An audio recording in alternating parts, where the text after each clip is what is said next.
Students, कक्षा 11 के भूगोल विषय की ऑनलाइन क्लासेस में आपका स्वागत है।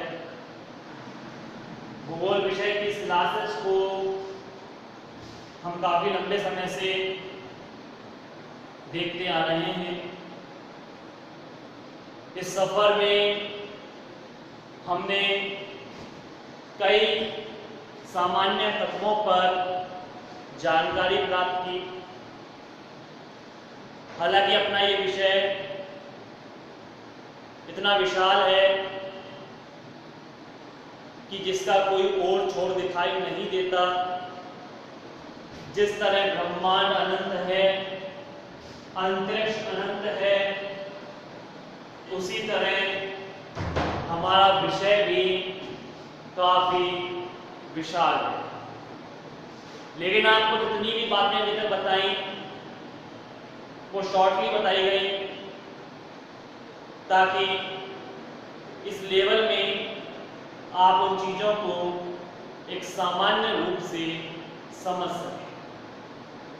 हालांकि अगर पढ़ाना चाहें हम तो एक एक टॉपिक को पढ़ाने में एक एक महीने का समय लग सकता है, क्योंकि इतनी विशालतम चीज़ें इनमें शामिल की जाती हैं जिसकी कोई हद नहीं। लेकिन हम हर टॉपिक को इस तरह शॉर्टली पढ़ रहे हैं ताकि वो हमारे समझ में भी आए, उसकी जानकारी भी हम प्राप्त कर सकें और हमारे माइंड पर कोई बर्डन भी ना पड़े। कारण है ये सभी चीज़ें आप लोगों के लिए बिल्कुल नई है। कक्षा 10 के बाद कक्षा 11 में आप आए हो, आपको इन चीज़ों से अभी जानकारी नहीं है, तो सब कुछ एकदम दे देना, सारी बातें आपको बताना, संपूर्ण जानकारी प्रदान करना, वो भी सही है। तो इसलिए हम जो भी मैटर पढ़ रहे हैं वो शॉर्टली पढ़ रहे हैं ताकि उन चीज़ों को आप समझ सकें। तो आज एक हम नया टॉपिक पढ़ने जा रहे हैं, उसकी भी हम चर्चा शॉर्टली ही करें। जैसा पिछला वीडियो हमारा वायुमंडल में मौजूद वायु से संबंधित था। वायु प्रेशर लगाती है, दाब बनाती है, जो हमें कई बार महसूस होता है और कई बार महसूस नहीं होता। हमने पवनों के बारे में जाना था कि किस तरह से पवन गति करती है, और पवनों की गति का जो मुख्य कारण आता है वो दाब प्रवणता को शामिल किया जाता है, यानी उच्च दाब से निम्न दाब की ओर हवाएं चलती हैं।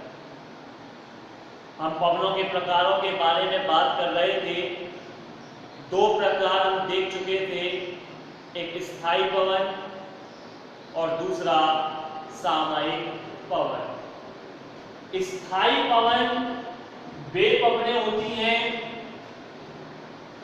जो पूरे वर्ष भर एक निश्चित दिशा से निश्चित दिशा की ओर ही चलती हैं, जबकि सामयिक पवनें समय के अनुसार अपनी दिशा में परिवर्तन कर लेती हैं।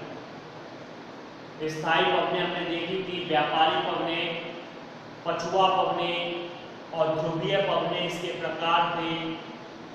जबकि सामयिक पवनों में हमने देखा था मानसूनी पवनें, स्थल व जलीय समीर और पर्वत व घाटी समीर।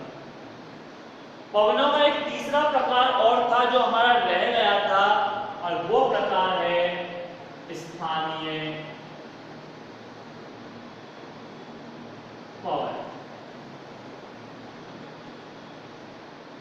स्थानीय पवन वे पवनें होती हैं जो स्थान विशेष में ही चलती हैं। अलग अलग क्षेत्रों की जलवायु, भौगोलिक विभिन्नता या अन्य प्राकृतिक कारणों के कारण हवाओं में असमानता देखने को मिलती है। उन्हीं असमानताओं के कारण क्षेत्र विशेष में विशेष प्रकार की हवाओं का संचालन होता है। ऐसी हवाओं को, ऐसी पवनों को स्थानीय पवन कहा जाता है।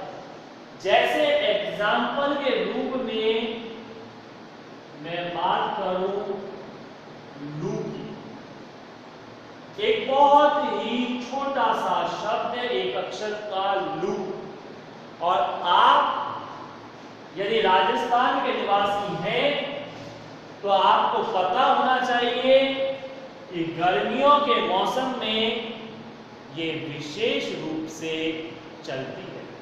हम कहते हैं लू चल रही है, जिसको गर्म हवाओं के रूप में ग्रामीण क्षेत्र में हम जखर भी बोलते हैं कि जखर चल रही है, जखर लग जाएगी, ये ग्रामीण शब्द है।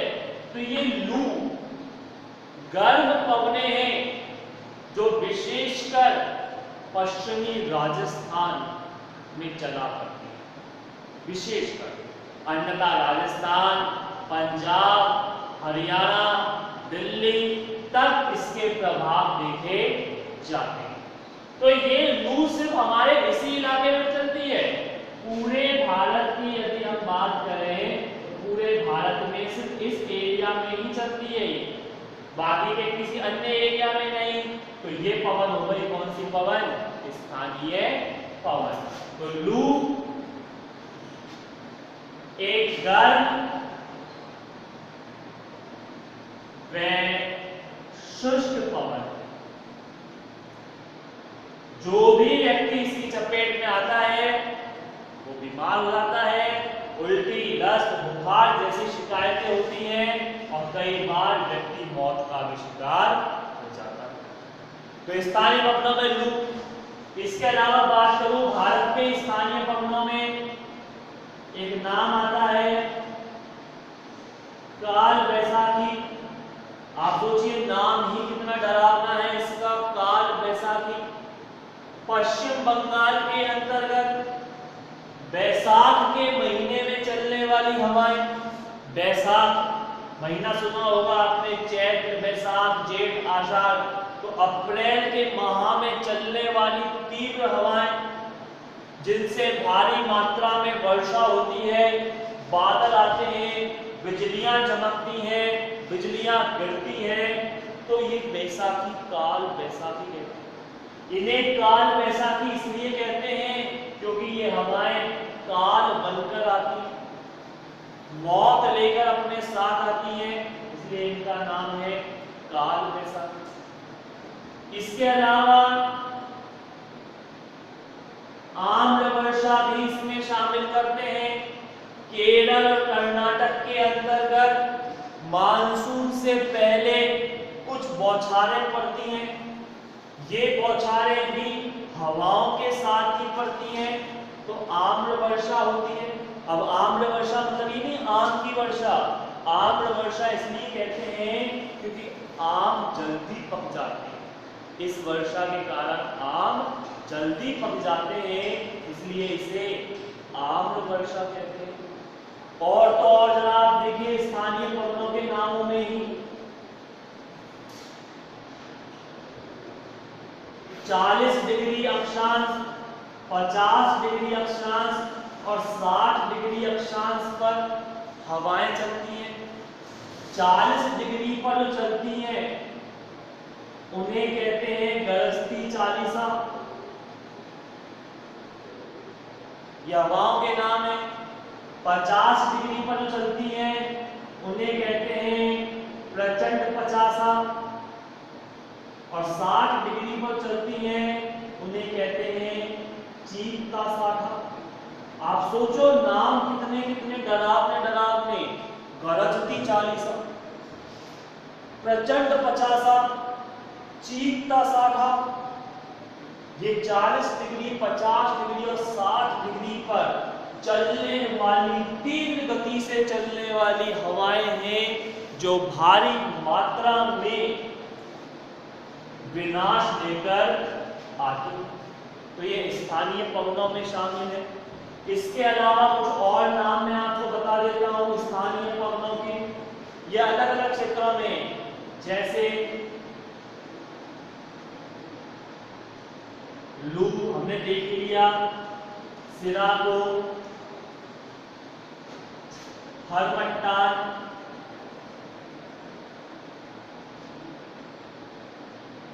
मिस्ट्रल, पोलजे, इसके अलावा चिनूक,